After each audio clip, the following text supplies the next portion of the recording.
अच्छा, फिर से क्या जरा एसएससी से चीज़ हो जाती है इसमें पूछे गए क्वेश्चन को। देखिए हमारा फर्स्ट शिफ्ट का है हमारा क्वेश्चन है। देखिए हमारा क्वेश्चन क्या कह रहा है कि अ मैन में डाई, एक इंसान की डेथ हो सकती है। इसका मतलब एक इंसान क्या है, एक इंसान जो होता है वो नश्वर होता है, एक इंसान की डेथ हो सकती है। ठीक।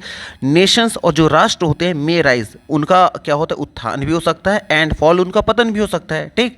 ये कह रहा है कि एक इंसान जो होता है, एक इंसान की डेथ हो सकती है। अगर नेशन की बात करें तो नेशन का उत्थान भी हो सकता है, पतन भी हो सकता है। बट लेकिन अगर एक आइडिया की बात करें, एक विचार की बात करें, लिव्ड ऑन। ठीक। लिव्ड ऑन मतलब वो हमेशा से ही रहता है। इसका मतलब ये कहना चाह रहे हैं कि कोई इंसान होता है, किसी ने मतलब कोई भी इंसान हो, उसकी एक ना एक दिन डेथ हो जाती है, मतलब इंसान का जीवन भी खत्म हो जाता है।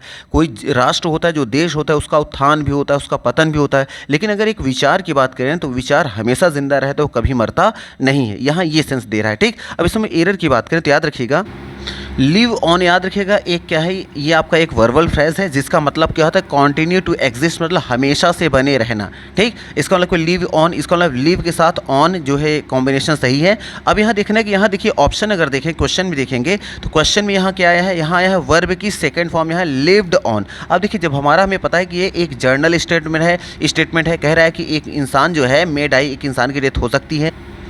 एक राष्ट्र का जो राष्ट्र होते हैं उनका क्या होता है, राइज भी हो सकता है, उनका फॉल भी हो सकता है, उनका उत्थान भी हो सकता है, पतन भी हो सकता है। लेकिन एक विचार हमेशा रहता है, रहता था नहीं, बल्कि एक विचार हमेशा जिंदा रहता है। तो जिंदा रहता है मतलब जो चीज़ हमेशा रहती है वो हमेशा प्रेजेंट डिफरेंट में लिखी जाती है, पास्ट में नहीं लिखी जाती। तो यहाँ लिव्ड नहीं होगा बल्कि लिव होगा। और चूंकि यहाँ देखिए ध्यान से अगर आप देखें तो यहाँ सेंटेंस का सब्जेक्ट कौन है, एन आइडिया। आइडिया क्या है, एक सिंगुलर नाउन है, और सिंगुलर नाउन में प्रेजेंट डिफरेंट का रूल कहता है वर्ब में एस लगता है, इसलिए लिव का लिव्स हो जाएगा, तो लिव्स ऑन होना चाहिए। तो लिव्स ऑन ऑप्शन में देखेंगे कहाँ है, देखिए है ऑप्शन नंबर डी में है लिव्स ऑन, तो हमारा ऑप्शन नंबर डी राइट हो जाएगा। याद रखिएगा यहाँ प्रेजेंट इंडेफिनिट की रिक्वायरमेंट थी, पास्ट इंडेफिनिट की जरूरत नहीं थी, क्योंकि एक जर्नल स्टेटमेंट है। ठीक।